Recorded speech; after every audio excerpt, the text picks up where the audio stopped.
ಕೇವಲ ಒಂದು ಈರುಳ್ಳಿ ಇದ್ದರೆ ಸಾಕು, ಮನೆಯಲ್ಲಿರುವ ಎಲ್ಲ ಸೊಳ್ಳೆಗಳನ್ನು ಪಟ್ ಅಂತ ಓಡಿಸ್ಬೋದು. ಹೌದು, ಹಾಗಿದ್ರೆ ಬನ್ನಿ ನನ್ನ ಚಾನಲ್ಗೆ ನಿಮ್ಮೆಲ್ಲರಿಗೂ ಸ್ವಾಗತ. ಇವತ್ತಿನ ವಿಡಿಯೋದಲ್ಲಿ ಸೊಳ್ಳೆಗಳನ್ನು ಯಾವ ರೀತಿ ಓಡಿಸ್ಬೋದು ಅಂತ ತೋರಿಸ್ಕೊಡ್ತಾ ಇದ್ದೀನಿ. ನಾನಿಲ್ಲಿ ಫಸ್ಟು ಒಂದು 10ರಿಂದ 12 ಲವಂಗನ ತೊಗೊಂಡಿದ್ದೀನಿ. ಅದನ್ನು ಸಣ್ಣದಾಗಿ ಜಜ್ಜಿ ಪುಡಿ ಮಾಡಿ ಇಟ್ಕೊಳ್ಳಿ. ಇದಕ್ಕೆ ನಾನೀಗ ಮನೆಯಲ್ಲೇ ಯೂಸ್ ಮಾಡುವಂಥ ಆಯಿಲ್ನ ತೊಗೊತಾ ಇದ್ದೀನಿ.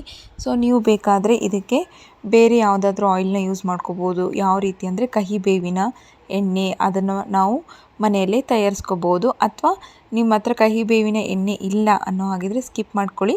ಸೊ ಮನೆಯಲ್ಲಿ ಇರುವಂತಹ ಯಾವುದಾದ್ರೂ ಎಣ್ಣೆನ ತಗೊಳ್ಳಿ. ಎಣ್ಣೆ ಮತ್ತು ನಾನು ನಿಮಗೆ ಹೇಳ್ಕೊಟ್ಟಿರುವಂಥ ಲವಂಗ, ಒಂದು 10ರಿಂದ 12 ಲವಂಗ, ಅದನ್ನು ಸಣ್ಣದಾಗಿ ಜಜ್ಜಿ ಪುಡಿ ಮಾಡಿ ಇಟ್ಕೊಂಡಿದ್ನಲ್ಲ, ಅದನ್ನು ಒಂದು ಹಾಫ್ ಆನ್ ಅವರ್ ಹಾಗೆ ಬಿಟ್ಬಿಡಿ. ಏಕಂತಂದರೆ ಎಣ್ಣೆ ಮತ್ತು ಅದು ಎರಡೂ ಮಿಕ್ಸ್ ಆಗಬೇಕು. ಇಲ್ಲ ಅನ್ನೋ ಹಾಗಿದ್ರೆ ನೀವು ಸ್ವಲ್ಪ ಗ್ಯಾಸ್ ಮೇಲೆ ಇಟ್ಕೊಂಡು ಬಿಸಿ ಮಾಡಿಕೊಂಡು ನಡೆದು ಹೋಗುತ್ತೆ. ಅದಾದಮೇಲೆ ಒಂದು ಈರುಳ್ಳಿನ ತೊಗೊಂಡಿದ್ದೀನಿ. ಈರುಳ್ಳಿನ ಏನಿದೆ ಮೇಲ್ಗಡೆ ಮತ್ತು ಕೆಳಗಡೆ ಭಾಗ ಎರಡನ್ನೂ ಕಟ್ ಮಾಡ್ಕೊತಾ ಇದ್ದೀನಿ. ಸೊ ಎರಡನ್ನೂ ಅರ್ಧನೇ ಕಟ್ ಮಾಡ್ಕೋಬೇಕು, ಪೂರ ಕಟ್ ಮಾಡ್ಕೋಬಾರ್ದು. ಕಟ್ ಮಾಡ್ಕೊಂಡ್ಮೇಲೆ ದೇವರಿಗೆ ನಾವು ಎಣ್ಣೆ ದೀಪ ಯಾವ ರೀತಿ ಹಚ್ತೀವಲ್ವ, ಅದೇ ರೀತಿ ಇದರಲ್ಲಿ ಈರುಳ್ಳಿದಲ್ಲಿ ಅದೇ ರೀತಿ ದೀಪ ಹಚ್ಕೋಬೇಕಾಗುತ್ತೆ. ಸೊ ಹಾಗಾಗಿ ಮಿಡಿಲ್ನಲ್ಲಿರುವಂತಹ ಇದು ಕೂಡ ನಾನೇನಂತಾರೆ ಈರುಳ್ಳಿಯಲ್ಲಿರುವಂಥ ಮಿಡಿಲ್ ಲೇಯರ್ ಕೂಡ ಕಟ್ ಮಾಡ್ತಾ ಇದ್ದೀನಿ. ಸೊ ಮಿಡಿಲ್ ಲೇಯರ್ನ ಕಟ್ ಮಾಡಿಬಿಟ್ಟು ಈಗ ಇದಕ್ಕೆ ನಾನು ಎಣ್ಣೆ ದೀಪನ ಹಚ್ಕೊತಾ ಇದ್ದೀನಿ.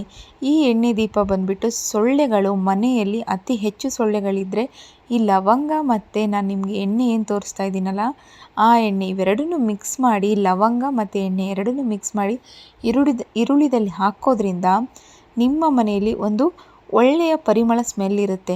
ಸೊ ಆ ಒಂದು ಸ್ಮೆಲ್ ಏನಿದೆಯಲ್ಲ ಅದು ನಮ್ಮ ಸೊಳ್ಳೆಗಳಿಗೆ ಇಷ್ಟ ಆಗೋದಿಲ್ಲ. ಆದರೆ ನಮ್ಮಂಥವ್ರಿಗೆ ಏನೂ ಹಾನಿಕರ ಆಗೋದಿಲ್ಲ.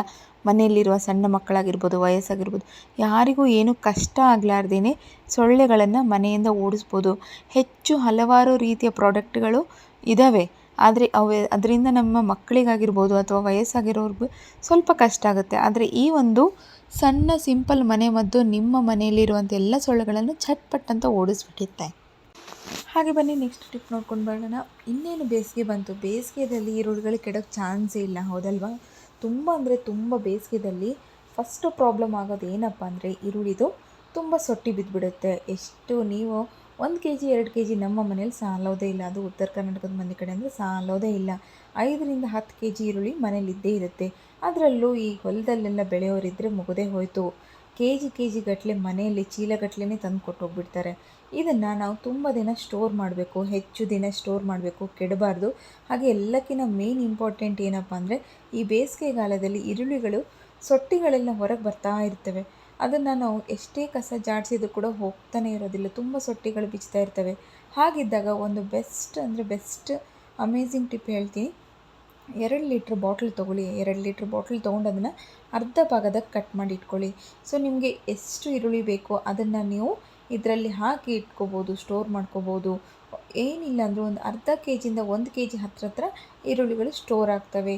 ಸೊ ಈ ರೀತಿ ನೀವು ಸ್ಟೋರ್ ಮಾಡಿ ಇಟ್ಕೊಳೋದ್ರಿಂದ ನಿಮ್ಮ ಈರುಳ್ಳಿಗಳ ಸೊಟ್ಟಿ ಏನಿದೆ ಅದು ಹೊರಗಡೆ ಹೋಗೋದಿಲ್ಲ, ಎಲ್ಲವೂ ಇದರಲ್ಲೇ ಇರುತ್ತೆ. ಸೊ ಇದು ಖಾಲಿ ಆದ ತಕ್ಷಣ ಮತ್ತೆ ನೀವು ಇದನ್ನು ಬಿಸಾಕಿ ಮತ್ತೆ ಸ್ಟೋರ್ ಮಾಡ್ಕೋಬೋದು. ಸೊ ಬೆಸ್ಟ್ ಆಪ್ಷನ್ ಇದು. ಯಾವುದೇ ರೀತಿ ಈರುಳ್ಳಿ ಸೊಟ್ಟುಗಳು ಕೆಡೋದಿಲ್ಲ. ಹಾಗೆ ಬೇಸಿಗೆಗಾಲದಲ್ಲಿ ಈರುಳ್ಳಿಗಳು ತುಂಬ ಅಂದರೆ ತುಂಬ ಕಣ್ಣಲ್ಲಿ ನೀರು ಬರುತ್ತೆ. ಫ್ರಿಜ್ನಲ್ಲಿ 5 ಮಿನಿಟ್ ಇಟ್ಟು ಮತ್ತೆ ನೀವು ಯೂಸ್ ಮಾಡ್ಕೋಬೋದು. ಈ ಒಂದು ಸಿಂಪಲ್ ಟಿಪ್ ನಿಮಗೆ ಇಷ್ಟ ಆದರೆ ನನ್ನ ಚಾನಲ್ನ ಸಬ್ಸ್ಕ್ರೈಬ್ ಆಗೋದನ್ನು ಮರಿಬೇಡಿ. ಹಾಗೆ ಪಕ್ಕದಲ್ಲಿರುವ ಬೆಲ್ ಐಕಾನ್ನ ಕ್ಲಿಕ್ ಮಾಡಿ, ಎಲ್ಲರಿಗಿಂತ ಮುಂಚೆ ನೋಟಿಫಿಕೇಷನ್ ನಿಮಗೆ ಸಿಗುತ್ತೆ. ಈ ವಿಡಿಯೋ ನೋಡೋದಕ್ಕೆ ತುಂಬ ಧನ್ಯವಾದಗಳು ಸ್ನೇಹಿತರೆ. ಎಲ್ಲರಿಗೂ ಈ ವಿಡಿಯೋನ ಶೇರ್ ಮಾಡೋದನ್ನು ಮಾತ್ರ ಮರಿಬೇಡಿ.